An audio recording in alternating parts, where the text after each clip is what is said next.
শুরু করছি শ্রাবণ পাকশালা কবিতার ছন্দে। ভিডিও দেখে রান্না করুন মনের আনন্দে।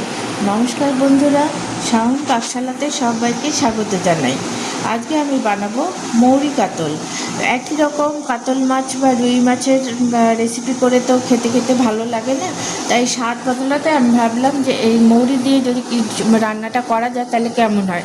তো আমি নিজে বাড়িতে করেছিলাম, খেয়ে খুব ভালো লেগেছে, তাই ভাবলাম এই ভিডিওটা আপনাদের সাথে শেয়ার করি। তার জন্য আমি কাতল মাছ নিয়ে এসেছি, একটা ছোটো সাইজেরই কাতল মাছ নিয়ে এসেছিলাম। তার সেই মাছের থেকে আমি 4টে পিস কাতল মাছ আমি ভালো মতো করে ধুয়ে নিয়েছি। আর এখানে নিয়েছি একটা মিডিয়াম সাইজের পেঁয়াজ, 1 ইঞ্চি আদা, 5টা কাঁচা লঙ্কা, 1.5 চামচ মৌরি আর কিছুটা চীনাবাদাম নিয়ে একটা মিহি পেস্ট বানিয়ে নিয়েছি।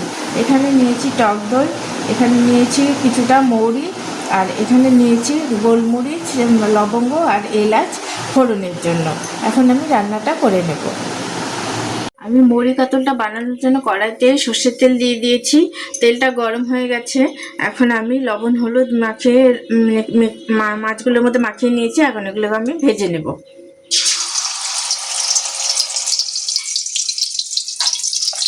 মাছগুলো লবণ হলুদ দিয়ে মাখিয়ে রেখে আমি ভেজে তুলে নিয়েছি। এখন আমি ফোড়নে দিয়ে দেবো ওই যে প্রথম নিয়েছিলাম যে 2টো এলাচ, 3টে লবঙ্গ আর 6-7টা গোলমরিচ, সেগুলোকে আমি থেতো করে নিয়েছি, সেটা ফোড়ন দিয়ে দিচ্ছি। এখন দিয়ে দিলাম ওই যে পেঁয়াজ, আদা, কাঁচা লঙ্কা আর চীনাবাদামের পেস্টটা দিয়ে দিচ্ছি। পরিমাণ মতো লবণ, অল্প হলুদের গুঁড়ো,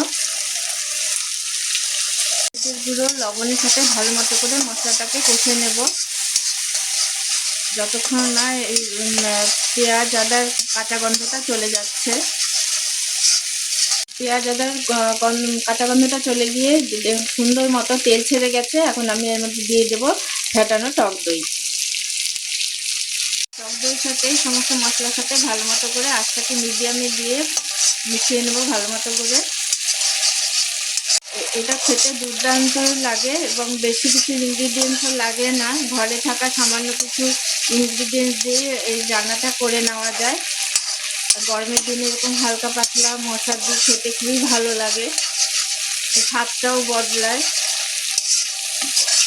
মশলা থেকে সুন্দর দেখুন তেল ছেড়ে গেছে। এখন আমি যে মশলাটা যে বাটিতে রেখেছিলাম সেই বাটি ধোয়া জলটা দিয়ে দিচ্ছি।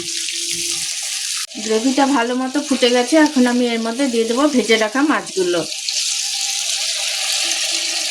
রান্নাটা প্রায় শেষের পথে, শেষে দিয়ে দিচ্ছি আমি ড্রাই রোস্ট করে নিয়ে আমি গুঁড়ো করে নিয়েছিলাম মৌরি, সেই ড্রাই রোস্ট করা মৌরিটা দিয়ে দিচ্ছি। এটা খেতে দুর্দান্ত লাগে। এটা খেয়ে আপনাদের কেমন লাগলো আমাকে কমেন্টে জানাবেন।